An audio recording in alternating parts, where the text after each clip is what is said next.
So hello friends, welcome to episode third of know it from leader series, जिसमें आज हमारे साथ हैं डॉक्टर गौतम साधु, जो अपने आप में डेवलपमेंट सेक्टर का एक बहुत बड़ा नाम है। इन्होंने करीब करीब 30 से ज्यादा साल इस क्षेत्र में गुजारे हैं और सबसे बड़ी खासियत इनकी एक्सपीरियंस की ये है कि एक लंबा चरण इन्होंने फील्ड का प्रोजेक्ट्स का इसकी एक्सपीरियंस को लिया और साथ साथ करीब पिछले 20 साल से उन्होंने ऐसे युवाओं को भी गाइड किया है, तराशा है, क्राफ्ट किया है कि जो आज डेवलपमेंट सेक्टर में बहुत अच्छे लेवल पे काम कर रहे हैं। एक छोटा सा उदाहरण उसका मैं खुद भी स्वागत करता हूँ साथ में हमारे know it from leader series platform पे। सर, आपका बहुत बहुत स्वागत है हमारे साथ। धन्यवाद Monish and good afternoon to you and all the viewers. जितनी बड़ाई आपने की है उतनी हकदार मैं ऐसा नहीं हूँ। तो सर, जैसा आपने इतनी शानदार अपनी जर्नी की है और इतना लंबे समय आपने अलग अलग चीजों को, चैलेंजेस को फेस किया होगा और बहुत सारे अचीवमेंट्स भी आपने पाए हैं। सो सर, थोड़ा सा अगर आप हमें अपनी जर्नी के बारे में बताएं कि लाइक आपका जन्म कहाँ हुआ और कैसे आप आगे बढ़े। Thank you Monish. मेरी जन्म नियामतपुर आसनसोल जो कि वर्धमान जिले में है, पश्चिम बंगाल में पड़ती है, वहाँ हुआ था। लेकिन पिताजी जो जॉब में थे वो थे हेवी इंजीनियरिंग कॉर्पोरेशन रांची, जो कि एशिया की लार्जेस्ट इंडस्ट्रियल फैक्ट्री है, वहाँ से। तो इसीलिए मेरी पूरी बचपन स्कूलिंग जो है वो केंद्रीय विद्यालय HEC रांची नंबर 1 रांची से हुआ था। और मैंने 12th की जो उसमें ISC कहलाती थी, इंटरमीडिएट ऑफ साइंस, तो वो रांची यूनिवर्सिटी से हुआ। और उसके बाद मैं वर्धमान चला गया, वेस्ट बंगाल चला गया और वहाँ BSc फिजिक्स। उसके बाद मुझे लगा कि नहीं, मुझे शायद ज़्यादा रुचि जो है वो सोशल सेक्टर में है, डेवलपमेंट सेक्टर में है, मैनेजमेंट सेक्टर में है। इसीलिए मैं फिर रांची वापस आया और वहाँ से मैंने MBA रूरल मैनेजमेंट किया JK इंस्टीट्यूट से। और उसके बाद 87 की बात है, 87 में मैं जॉब में आ गया। उसके बाद मैंने MBA किया और साथ साथ मुझे अच्छी चीज़ है कि जब मैं आयुष्मान में आया तो मुझे जो डॉक्टर SD गुप्ता है, डॉक्टर अशोक अग्रवाल हैं, तो उन्होंने हमें बाहर इजराइल में गैलीलो यूनिवर्सिटी में कोर्स करने के लिए भेजा और हेल्थ सिस्टम मैनेजमेंट, वो कोर्स मुझे करने का मौका मिला। तो उससे मुझे जो एक्सपोजर मिला, जो लर्निंग मिला, वो भी एक बहुत था। और इसके अलावा मुझे राजस्थान सरकार ने और KFW जर्मनी ने मिलके मुझे IRC नीदरलैंड, जो कि सबसे बड़ा वाटर सेक्टर का ट्रेनिंग सेंटर है, टीचिंग सेंटर है, वहाँ मुझे कोर्स करने के लिए भेजा और उनका कोर्स करके आया। इसके अलावा मैंने उसके बाद PhD किया है ना, वो भी वाटर मैनेजमेंट पढ़ी था। और मेरे गाइड रहे हैं डॉक्टर KL शर्मा, जो कि वो वाइस चांसलर राजस्थान यूनिवर्सिटी के और जवाहरलाल यूनिवर्सिटी के फैकल्टी भी रहे। ये मेरी एजुकेशनल बैकग्राउंड है। आपने कई अलग अलग प्रोजेक्ट्स किए हैं, थोड़ा सा इसके बारे में बताइए कि कैसे ये शुरू हुआ। अच्छा, प्लीज, जब मैं 87 में पास आउट हुआ मैनेजमेंट करके, तो कैंपस प्लेसमेंट उसमें कभी कम मैनेजमेंट स्टूडेंट थे, है ना। तो और मैनेजमेंट करना, मैनेजमेंट में एडमिशन मिलना भी बहुत बड़ी चीज़ थी। तो जब हमने करके निकला तो मेरे पास 4 ऑफर थे और जिसमें सबसे मजेदार चीज़ है कि 3 ऑफर तो गवर्नमेंट के थे और 1 ऑफर जो है प्राइवेट एजेंसी से। तो मैंने जब अपने पेरेंट्स से गाइड लिया कि मुझे क्या करना चाहिए, कहाँ ज्वाइन करना चाहिए, इसमें department of science and technology का, मिनिस्ट्री ऑफ यूथ अफेयर्स था और तीसरा मुझे ध्यान दिया गया और चौथा institute for rural institution Ranchi, जो कि प्राइवेट जी। तो मेरे पिताजी ने कहा कि देखो, अगर तुम्हें काम सीखना है तो पहला 2 साल जो है आप बिल्कुल प्राइवेट करो। तो मैंने वो तीनों जो गवर्नमेंट ऑफर थे उसमें ज्वाइन नहीं करके और मैंने ज्वाइन किया इंस्टीट्यूट फॉर रूरल एडमिनिस्ट्रेशन।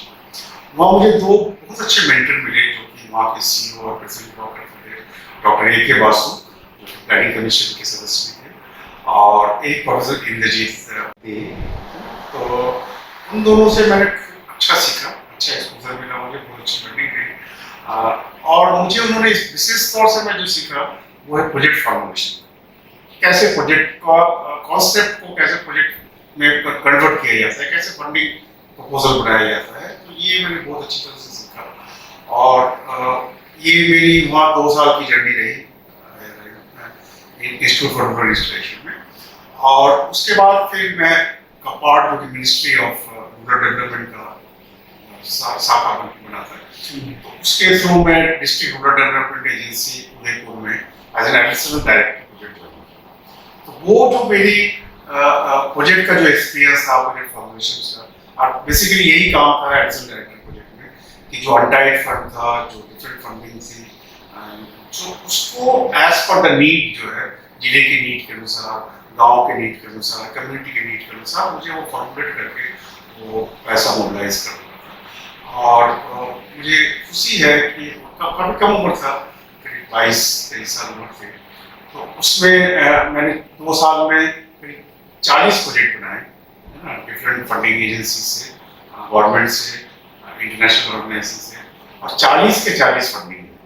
तो ये एक मुझे अच्छा एक संतुष्टि थी। शायद वो जो मैंने सीखा था पहला जॉब में, जो मेरे पिताजी कहा करते थे कि 2 साल आप सीखिए, तो वो शायद कहीं ना कहीं वहाँ मैंने करीब 2.5 साल काम किया, है ना, DRDA में, DRDA उदयपुर में। और मुझे काफ़ी एडिशनल चार्ज भी दिया गया, उसमें जो कलेक्टर थे, जो PD थे, उन्होंने काफ़ी अच्छा मुझे सहयोग किया और सपोर्ट किया। उससे मुझे काफ़ी अच्छा एक कॉन्फिडेंस डेवलप हुआ। और उसके बाद मुझे यूनिसेफ ने ऑफर किया, यूनिसेफ राजस्थान में, जिसमें मुझे लाइवलीहुड के बारे में, उसमें ड्वाकरा प्रोग्राम चलता था, that is development development and child, उसकी प्रोडक्ट की मार्केटिंग, उसको किस तरह से फॉरवर्ड करने की ये करने का मौका मिला। That was also a successful venture, we can say, क्योंकि यूनिसेफ उसको मानते थे कि पूरे राजस्थान में शायद उदयपुर जिला था। और उसके बाद मुझे वर्ल्ड बैंक में एक प्रोग्राम था, that is the web top करके, that is the women entrepreneur management opportunities. और मुझे वहाँ डॉक्टर प्रदीप कश्यप, जिसको कि रूरल मार्केटिंग के फादर कहा जाता है, उनके गाइडेंस से मुझे काम करने को मौका। मेरे साथ और भी साथी थे, सोमा पाकिस्तान से, रीसा सेन, ईला भट्ट जी, जो कि सेवा के, ये एक टीम थी, हम लोगों ने काम किया था आपने। और उस समय मेरी उम्र 24 साढ़े 24 थी। तो अचानक मुझे ऐसा फील हुआ कि क्या हमारा काम मेन यही है कि पैसा कमाना, मनी इज द प्राइमरी, या और कुछ दूसरा, है ना। तो मुझे लगा कि क्योंकि मैं यूनिसेफ वर्ल्ड बैंक प्रोजेक्ट्स में था, तो काफ़ी अच्छी सैलरीज वगैरह थी, तो मुझे लगा ये जिंदगी से हम जब इस धरती पर आए हैं तो हमें कुछ ना कुछ समाज को देना है, समाज को देना चाहिए, है ना। और शायद मैं कम्युनिटी से दूर हटते जा रहा था, क्योंकि मैं सीधा पॉलिसी मेकिंग में या सीधा इसमें आ रहा था। मुझे लगा नहीं, और थोड़े एक्सपोजर मुझे लेना चाहिए इसमें। तो रूपीन अलवर को स्टार्ट करने का मुझे मौका मिला। वहाँ मैंने काम किया करीब 4 साल। 4 साल बाद मुझे जब ऐसा लगा कि अब शायद सेकंड लाइन तैयार हो गया है, अब मुझे जब एकेडमिक में आना चाहिए, तब मुझे IHMR यूनिवर्सिटी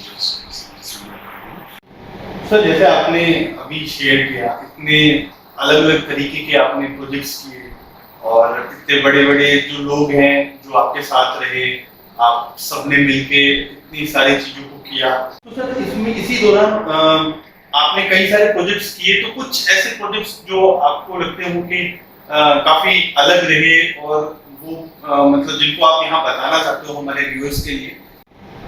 जी मनीष, मैंने प्रोजेक्ट्स काफ़ी किए हैं, लेकिन मेरा जो बिल्कुल दिल के पास का प्रोजेक्ट है, उसमें 2-3 प्रोजेक्ट्स आते हैं, है ना।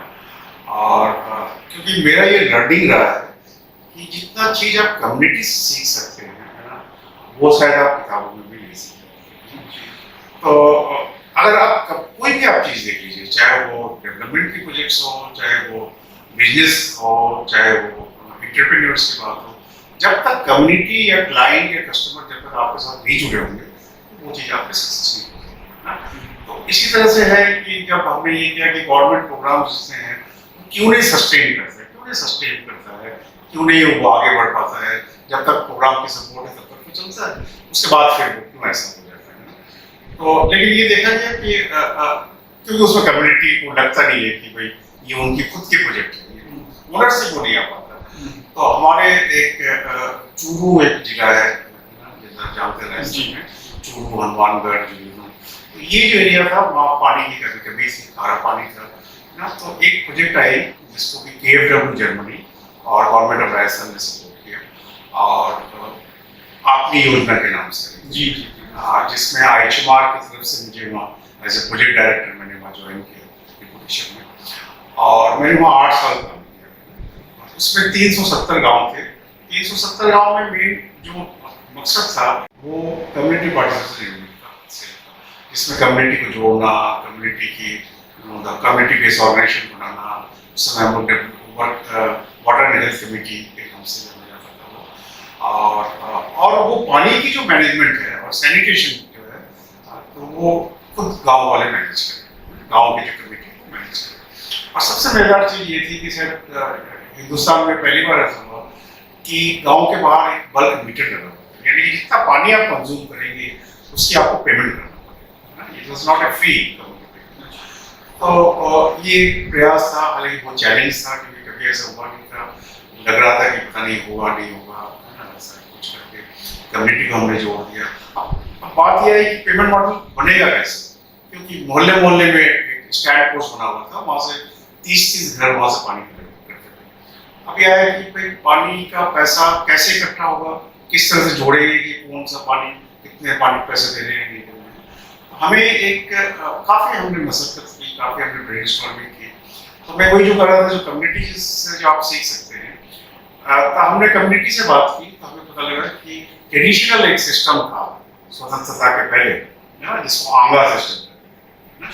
तो आंगा सिस्टम क्या होती है कि आपके मेरे घर में मान लीजिए 6 अडल्ट मेंबर हैं, 6 आंगा हो गए, 3 पशु है तो 3 आंगा हो गए, तो 6 + 3 9, और प्लस मान लीजिए छोटे बकरी या भेड़ है तो 10-10 के यूनिट मानते हैं। तो गाँव वाइज अलग अलग भी होती है, तो उस तरह टोटल आंगा हमारे घर की कैलकुलेट हुई।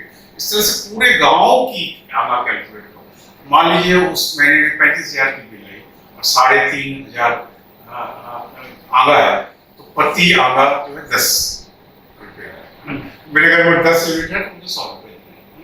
तो इस तरह से जो पुरानी सिस्टम थी ना, उसी को हमने रिवाइव किया, उसी को हमने किया। और बहुत अच्छी चीज़ है कि वो पहला जो पानी आया गाँव में वो 2000 में आया, और आज 20 साल में भी आप देखिए लोग पैसा दे रहे हैं, है ना, गाँव के लोग पैसा दे रहे हैं गवर्नमेंट को, और करीब 6 करोड़ रुपये सालाना जमा कराते हैं। और गवर्नमेंट के वहाँ कोई भी आदमी नहीं है, सारा मैनेजमेंट जो है गाँव के जो इंटरनल जो वाटर डिस्ट्रीब्यूशन है वो खुद गाँव के लोग मैनेज करते हैं। वहाँ SHG बना, सेल्फ हेल्प ग्रुप बना, वुमेन पार्टिसिपेशन काफ़ी अच्छा हुआ, मिल्क प्रोडक्शन के काफ़ी अच्छी कैपिटल है, लोग बैंक से लोन लिए, डेयरी के साथ जोड़ा उन्होंने सदस्य के साथ।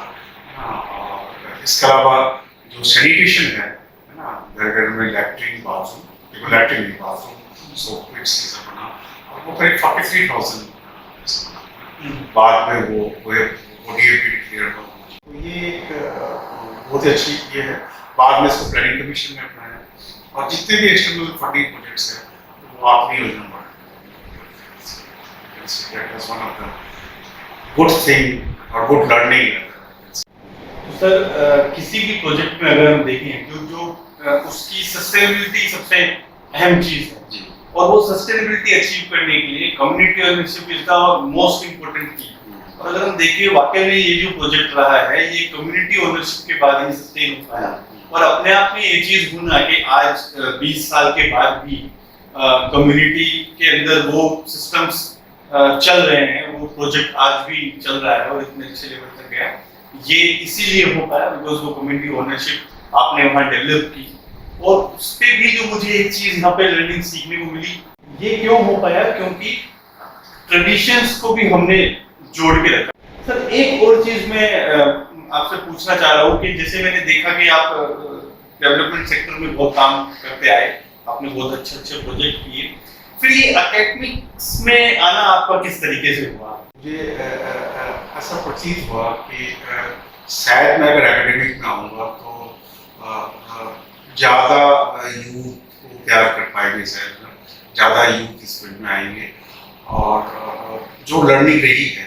हालांकि एक चीज़ बताऊँ, भले ही मैं एकेडमिक में आया हूँ लेकिन अभी भी मैं प्रोजेक्ट्स करता हूँ, अभी भी प्रोजेक्ट के साथ जुड़ा हुआ हूँ, क्योंकि IHMR ने करीब 800 रिसर्च प्रोजेक्ट किया है, एक्सेल रिसर्च प्रोजेक्ट्स किए हैं, इसमें मेरे 38 प्रोजेक्ट हैं।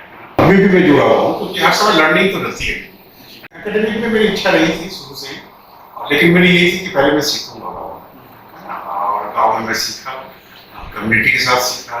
हमने एक प्रोजेक्ट 2016 से यूनिसेफ, एनपीके और एनएचएम के माध्यम से 198 हेल्थ केयर फैसिलिटीज में वास का कंट्रीब्यूशन जो है उस पर काम कर रहे हैं, वास इनहेरिट करके, और वो भी काफी सक्सेसफुल प्रोजेक्ट रहा, और वो मॉडल जो है अब 15 स्टेट में। तो मेरा ये है कि जो भी आप काम करें वो एक मॉडल की तरह है ना, और वही एक सेटिस्फेक्शन है कि जब आपने के जो प्रयास है, आपकी जो लर्निंग है, उसको आपने डॉक्यूमेंट किया और फिर वो पॉलिसी मेकिंग में कहीं ना कहीं।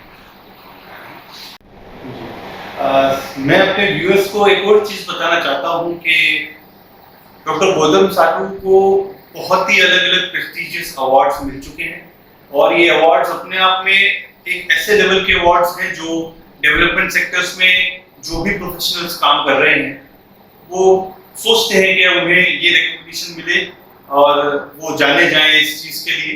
और मैं सर से ही जानना चाहूंगा, सर आपको जो ये प्रेस्टिजियस अवार्ड मिले हैं, पहले तो आप अगर थोड़ा सा इस पे रोशनी डाल पाए। नहीं, अवार्ड तो ठीक है, अवार्ड एक रिकॉग्निशन होता है, अच्छा लगता है। काफी अवार्ड्स हैं, ये तो मुझे ध्यान आ रहा है। एक अवार्ड मुझे 2007 में दैट वाज प्रेसिडेंशियल अवार्ड मिला था प्रेसिडेंट से, और वो सैनिटेशन के काम करने के लिए मिला था। तो राजस्थान में पहला बार जो है वो निर्मल ग्राम मिला था लोगों को, और उसमें हमारी एक भूमिका रही थी, मेरी एक भूमिका रही थी। दूसरे ऑफिसर भी थे गवर्नमेंट से, यूनिसेफ से। दूसरा जो एक अवार्ड मुझे मिला वो है IWWA से, तो वो एक लाइफ टाइम अचीवमेंट अवार्ड है। तो उसमें मुझे वाटर एंड सैनिटेशन के क्षेत्र में कम्युनिटी पार्टिसिपेशन को प्रमोट करने के लिए, सक्सेसफुली लॉन्च करने के लिए एक लाइफ टाइम अचीवमेंट अवार्ड, तो दैट वाज इन मुंबई मुझे दिया गया था। और तीसरा मुझे प्राइम मिनिस्टर साहब ने जब स्वच्छ भारत अभियान किया तो उसमें भी मुझे टाइटन अवार्ड से नवाजा गया, तो नेशनल लेवल में, है ना, दैट वाज इन 2016। तो ये एक अच्छी प्रयास था। और चौथा अवार्ड जो उल्लेख कर सकते हैं कि IHMR में रहते हुए पिछले बार हमें पूरे जितने भी यूनिवर्सिटीज़ हैं, चाहे वो IIM हो, IITs हो, इंक्लूडिंग ऑल यूनिवर्सिटीज, कॉलेजेस, तो उसमें सबसे जो स्वच्छ रैंकिंग जो है हायर एजुकेशन इंस्टीट्यूशन में, HEI में नंबर 1 में मिला था ना, स्वच्छ रैंकिंग में। तो ये भी शायद एक अच्छा अवार्ड था। ये कुछ अवार्ड्स हैं जो मिले थे, इससे रिकॉग्निशन मिलता है, आपको एक प्रोत्साहन मिलता है बाकी काम को। नहीं सर, अपने आप में लाइफ टाइम अचीवमेंट अवार्ड मिलना वो तभी मिल सकता है जब आप इस क्षेत्र में एक लंबे समय तक कंट्रीब्यूशन कर पाए हो, आपने लोगों की लाइफ को ट्रांसफॉर्म किया हो, तभी ये सब चीजें हो पाती हैं। तो आई एम रियली प्राउड कि मैं आपके साथ आज ये चर्चा कर पा रहा हूँ। यूथ को तैयार करना इस क्षेत्र के लिए भी आपकी एक रही है, तो स्कोप ऑफ रूरल मैनेजमेंट पे आप अगर थोड़ा रोशनी डाल पाए।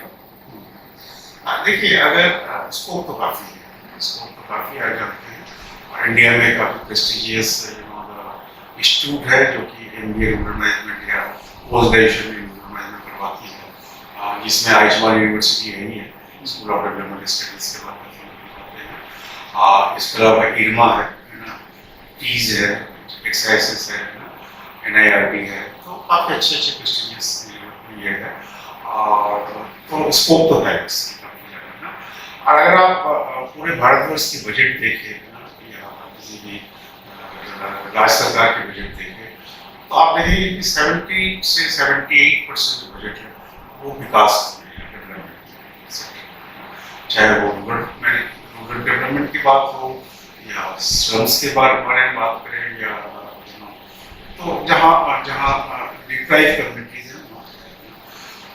तो मैं ये मानता हूँ कि लोगों में कम्युनिटी में वो है, वो क्षमता है, वो कैपेबिलिटी है, केवल उनको थोड़ा सा सहारा की जरूरत है, थोड़ा सा सही वातावरण बनाने की जरूरत है ना, और उनको एक सेफ देने की जरूरत है ना, जिसमें रूरल मैनेजमेंट के जो प्रोफेशंस हैं वो काफी महत्वपूर्ण भूमिका निभा सकते हैं, निभा भी रहे हैं। और काफी फंडिंग एजेंसीज हैं, यूएन ऑर्गेनाइजेशन है जो कि भारतवर्ष में काम कर रही है, स्कोप तो काफी है। इवन मैं ये कहूँगा कि डिमांड ज्यादा है सप्लाई का। और इसमें अच्छी चीज है कि इसमें कोई भी बैकग्राउंड के स्टूडेंट्स आ सकते हैं, चाहे वो इंजीनियरिंग बैकग्राउंड के हो, चाहे वो मेडिकल बैकग्राउंड के हो, चाहे वो जनरल ग्रेजुएट के हो, कॉमर्स हो, साइंस हो, एग्रीकल्चर बैकग्राउंड के हो या नॉन एग्रीकल्चर बैकग्राउंड के, कोई भी आ सकता है, कर भी रहे हैं। और मुझे खुशी है कि हमारे जो स्टूडेंट यहाँ से पास आउट हुए हैं, इसमें आपके मिले से सारे लोग अच्छा कर रहे हैं, अच्छा एक रियली प्राउड ऑफ। स्कोप तो काफी है, अच्छे लोगों के आने की जरूरत है। हालांकि इसमें भी एडमिशन मिलना बहुत आसान नहीं है, प्रयास करना, वही कैट और सीमैट के थ्रू आप आ सकते हैं। और अगर आपने किसी कारणवश सीमैट या कैट छोड़ दिया तो हमारी इंटरनल एग्जाम भी होती है, तो उसके माध्यम से अगर आप क्वालिफाई करते हैं, अगर आप मार्क्स करते हैं, then you proceed for GDP है। सर, जैसा कि आपने अभी मेंशन किया था कि जॉन हॉपकिंस यूनिवर्सिटी के बारे में, और मुझे जहां तक पता है कि आप भी वहां पे एडजन फैकल्टी हैं department of international health, John Hopkins university USA।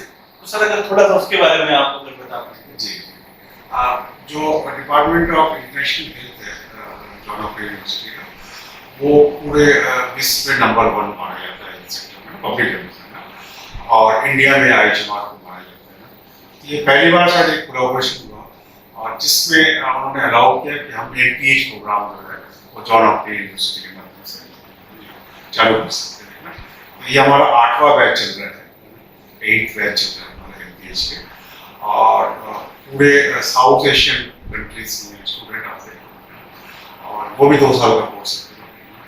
और उसमें से कुछ फैकल्टीज, जिसमें इंक्लूडिंग भी कुछ फैकल्टीज IHMR से दिया गया, कुछ जॉन हॉपकिंस से, हम उस कोर्स को कंडक्ट करवाते हैं। एक चीज तो आपके लिए फेमस है सर, आपकी जो क्लासेस होती हैं उसमें अटेंडेंस तो फुल रहती है, और कभी कोई मैंने नहीं देखा जिसकी अटेंडेंस शॉर्ट हो, तो उसका क्या राज है सर? देखिए, मुझे ऐसा लगता है कि सारे स्टूडेंट जो यहाँ सीखने आए हैं, सीखना चाहते हैं ना, तो मैं ये कोशिश करता हूँ कि स्टूडेंट की पहले स्तर देखते हैं, और स्तर को देखते हुए जितने भी कॉन्सेप्ट के साथ जितने भी एग्जाम्पल्स या जो भी केस स्टडीज केसेस देते हैं या जो असाइनमेंट देते हैं, तो वो उस लेवल पे उतर के मैं कोशिश करता हूँ समझाने की, तो बहुत इजी तरीके से तो इससे क्या होता है कि लोग जल्दी समझते हैं ना, और इससे फिर वो अपने थ्योरी को जोड़ पाते हैं। तो ये कोशिश करता हूँ मैं, और इसलिए शायद स्टूडेंट का प्यार भी मिलता है, स्टूडेंट से फीडबैक भी की है, चाहे वो स्ट्रेटेजी मैनेजमेंट की बात हो या एनजीओ मैनेजमेंट की बात हो, प्रोजेक्ट मैनेजमेंट की बात हो, या डेवलपमेंट सेक्टर्स की बात हो। तो मैं कोशिश करता हूँ कि जो मैंने सीखा है, मैं ये मान के चलता हूँ कि मेरी क्या सोच थी उस उम्र में, जो आप जिस उम्र में आज स्टूडेंट्स वहाँ उतर के वहाँ आके समझाने की कोशिश करता हूँ। सर, आपने इतनी सारी चीजें हमारे साथ शेयर करी, आई एम श्योर हमारे व्यूअर्स को सब काफी इंस्पायरिंग लगा होगा और उन्हें काफी मजा भी आया होगा। एक सर मैं आपसे दरख्वास्त करूंगा, अगर आप कोई मैसेज व्यूअर्स को देना चाहते हो, हमारे यूथ को देना चाहते हो, जो उनको हेल्प करेगा बेसिकली आगे बढ़ने के लिए?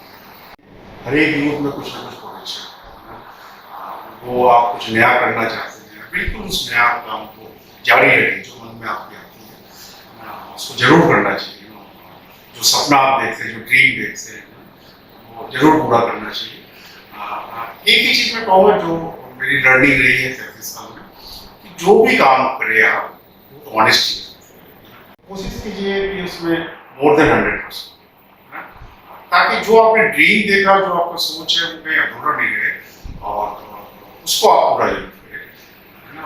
आप देखिए कितना अच्छा लगेगा, है ना, अंदर से इतनी संतुष्टि मिलेगी आपको जब आपकी ड्रीम जो है वो रियलिटी में कन्वर्ट होता है ना। और आप किसी भी फील्ड में जाए, चाहे आप डेवलपमेंट सेक्टर में रहे, चाहे आप हेल्थ सेक्टर में रहे, चाहे आप बिजनेस सेक्टर में रहे, चाहे आप दूसरे जॉब में हो, कहीं भी रहे, लेकिन work more than what you are paid. इसका मतलब ये नहीं कि आपको जैसे सैलरी मिलती है उससे ज्यादा करिए, मैं ये नहीं कर रहा हूँ।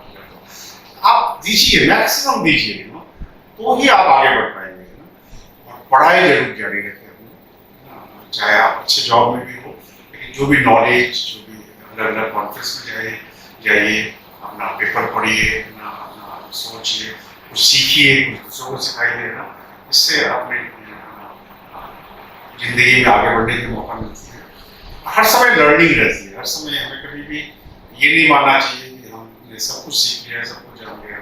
सीखना जरूर जारी रखें, जो आपकी ड्रीम है उसको पूरा करें और 100% ये एक छोटी सी संदेश। एक थोड़ा सा पर्सनल क्वेश्चन और आपसे जानना चाहूँगा, क्योंकि आपने अपने बारे में इतनी सारी चीजें बताई हैं, तो मैं ये थोड़ा सा और जानना चाहूँगा आपकी फिटनेस का क्या रहा? फिटनेस, क्योंकि आपने ग्राउंड में दिए, इतने साल आपने लोगों को के कम्युनिटीज के साथ काम किया, और आज हम देखते हैं तो आप अभी भी, आपको किसी भी तरह की प्रॉब्लम नहीं है, डायबिटीज भी आपको नहीं है, और भगवान करे को भी ना, कोलेस्ट्रॉल की कोई इशू नहीं है, किसी भी तरह की कोई परेशानी नहीं है। वो तब जब आज हम देख रहे हैं कि यूथ इतनी अर्ली एज में ही लोगों को ये प्रॉब्लम्स होने लगी है। पता नहीं, ये तो भगवान की कृपा है, लेकिन मैं मानता हूँ कि जरूर एक्सरसाइज तो करना ही चाहिए, वॉक भी करना चाहिए। इसके अलावा जो सबसे बड़ी बात है कि अंदर से स्ट्रेस नहीं रहे, और स्ट्रेस अगर आप चाहते नहीं रहे तो जो भी काम आप करते हैं उससे आपको प्यार होना चाहिए, वो आपको, तो जब आप काम को लव करते हैं, काम को से आपकी दोस्ती हो जाती है, तो आपको अच्छा लगता है, अंदर से अच्छा लगता है, अंदर से सेटिस्फेक्शन होता है। और मुझे लगता है कि अंदर से अगर आपको सेटिस्फेक्शन मिलता है तो कोई भी विकार या कोई भी प्रॉब्लम नहीं होगा, क्योंकि आप अंदर से खुश हैं। मैं ये कोशिश करता हूँ कि अंदर से खुश रहने। सर, मैं आपको बहुत बहुत धन्यवाद देना चाहता हूँ कि आपने अपने बिजी शेड्यूल में से टाइम निकाला और मुझे मौका दिया कि मैं आपके साथ ये चर्चा कर सकूं, और इस चर्चा को अपने व्यूअर्स तक, अपने लोगों तक पहुंचा सकूं, ताकि लोग सीख सकें और आगे बढ़ सकें। पर ये तभी संभव हुआ है जब आपने मुझे इसके लिए समय दे पाया। मैं आपको बहुत बहुत थैंक। मुझे खुशी है कि आप बहुत अच्छा काम कर रहे हैं, really proud of you. So friends, आपको आई होप हमारा आज का एपिसोड भी पसंद आया होगा। डॉक्टर साधु ने जो अपने एक्सपीरियंसेस आप लोगों के साथ शेयर किए, मेरे साथ शेयर किए, उससे आई एम डेफिनेटली श्योर कि आपको अपने करियर को और अच्छा करने में, आगे बढ़ने में हेल्प मिलेगी।